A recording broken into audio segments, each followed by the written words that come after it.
Court of Serious Crimes calls the former Minister of Interior, State Police Director and some other witnesses to testify in the next court session.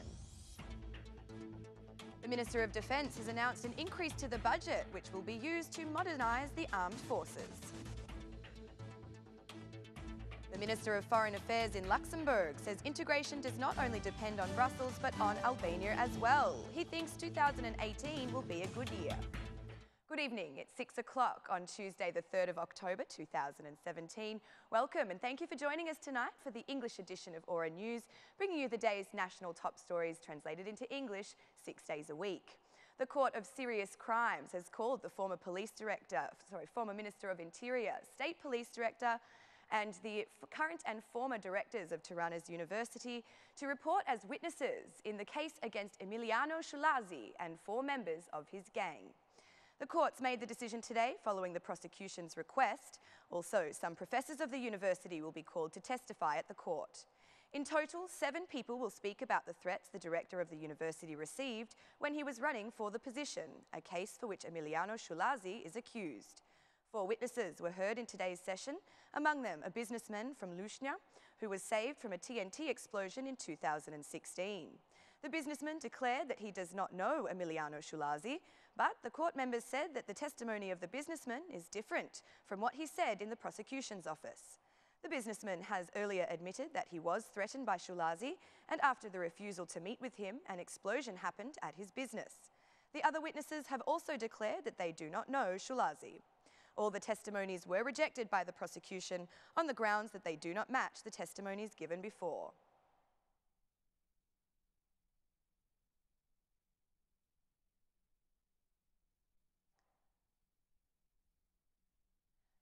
The Albanian government has increased its funds for the armed forces by an additional 400 million lek. The news was announced by the Minister of Defence, Alibeaj, during a joint press conference with her Polish counterpart. The fund will be used for a new radar for the armed forces and for their further modernisation. The Minister of Defence announced that a radar for observing Albanian airspace will be established in collaboration with the USA. The Minister praised the support of Poland given to Albania for European integration and for Albania's membership in NATO. We discussed about the establishment of a centre of excellence for the study of the phenomenon of foreign fighters. We increased the budget for defence through the Normative Act. There is 400 million lek more at our disposal which will be used to modernise the armed forces, said the Minister of Defence. The Polish Minister of Defence honoured 2 Albanian vice colonels with the medal Polish Campaign Stars for their service to a mission in Afghanistan where they worked closely with Polish soldiers.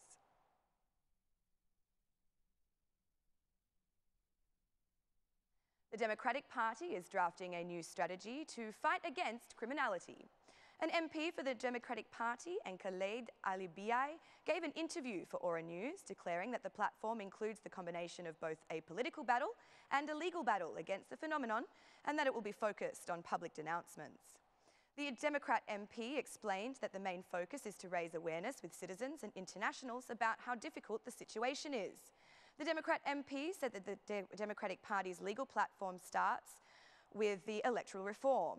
According to him, the focus should be on decriminalisation as he sees the crime situation to be really concerning.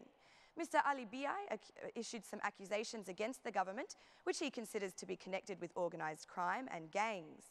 Crime is tightly connected with this majority, says Alibeaj, adding that the government and criminals had an agreement for the June 25 elections. For this reason, the Democrat MP considers the situation to be an emergency and that an immediate solution needs to be found. The Democrat MP, who is the head of the Security Department in the Democratic Party, says that the majority is weak to those in crime and will not fight against them. At the end, Mr. Alibeaj is asking for the awareness and engagement of all factors in the fight against crime, emphasising that this problem overcomes the small political problems and that the future of the country is at stake.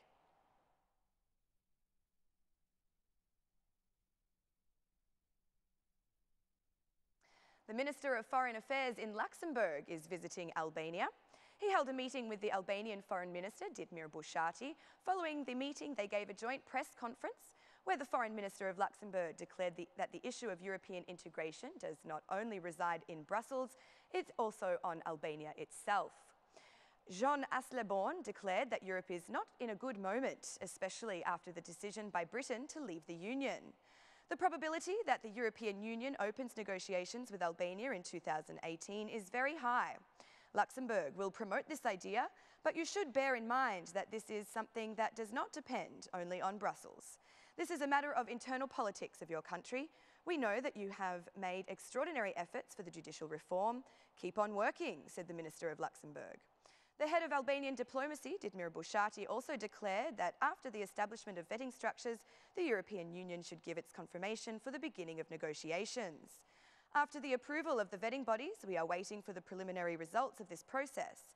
We are waiting for the European Council's recommendation for the opening of negotiations with Albania as soon as possible, said Minister Bushati. The issue of asylum seekers was also in focus for the ministers. The Minister of Luxembourg highlighted that the work that Albanian authorities have done in this regard, but he added that more commitment is needed to fight against the phenomenon. The problem of asylum seekers from Albania is not only for Luxembourg, but a widespread problem for all European countries. I know you have made a lot of effort and you will continue to do so. We must also prevent minors from being sent to EU countries without their parents, said the Foreign Minister of Luxembourg.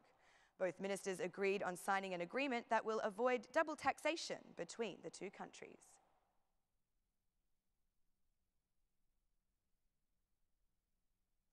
The investigative program of Aura News, Boom, last night broadcast the story of an Australian girl who was physically abused by her Albanian boyfriend. The Australian citizen confessed the story of how her boyfriend used violence against her and her struggles at the police station where she denounced the incident.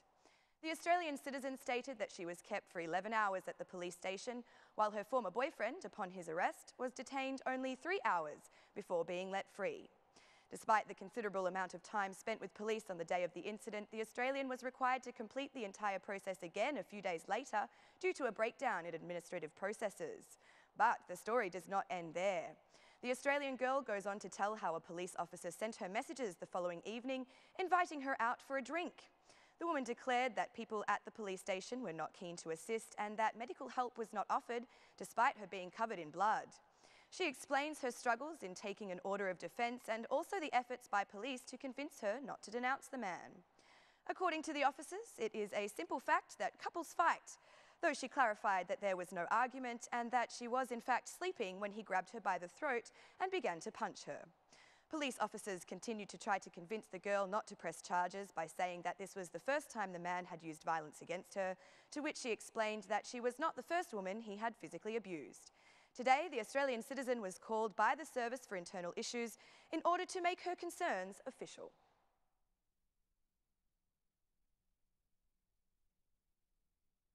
Municipal and road police have started a joint action to identify the abandoned vehicles in the streets.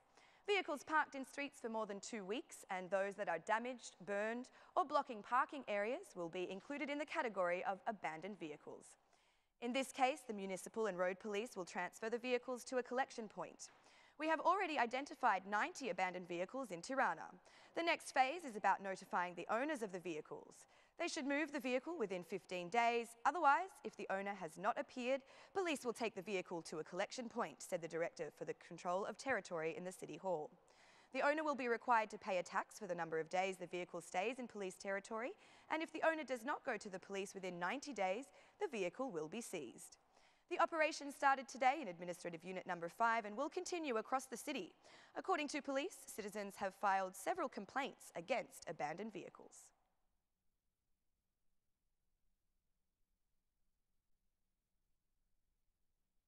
Tirana City Hall continues with its investments in suburban areas. The Mayor today inspected the work of the reconstruction of internal roads in the Ndroch village. The investment will facilitate the circulation of vehicles and will also help the residents to sell their agricultural products in Tirana's markets. During the inspection, the Mayor said that the City Hall's investments will be made in every area of the capital. We initially invested in water networks and we continued with basic investments in order to connect communities with each other. Now we will invest in internal roads of Ndroch. This is the best way to move forward with urbanisation of rural areas. We are working with the same quality that we worked with on Skanderberg Square, the new bazaar area and the new boulevard, said the Mayor, giving assurance that all secondary roads will be constructed over the next 2 years. I am so excited to reconstruct all the roads in these coming 2 years in order to be able to focus on the more important things, such as access to the markets moving forward. Those who live in rural areas should have access to the markets of Tirana, said the Mayor. Mr. Viliai thanked the citizens of the Indroch area for their understanding and readiness to liberate occupied public areas. The Mayor emphasised that the investments will increase the value of properties. That's all for our English edition this evening. My name is Alexandra. Please join me again Monday through Saturday at 6 p.m. for your local news in English. On behalf of Ora News, thank you and good night. Kjo është Ora News.